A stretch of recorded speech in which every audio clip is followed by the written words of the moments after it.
வாழ்விலே நீர் பாராட்டின தயவுக்கெல்லாம் நான் பாத்திரனல்ல. இதுவரையில் நீ தாங்கினதற்கு எவ்வளவும் நான் தகுதியும் இல்லை.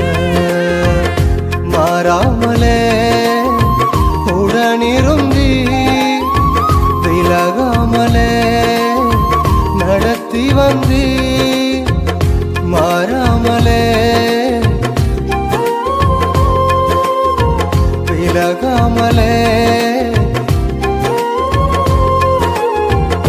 ஆச்சரியமான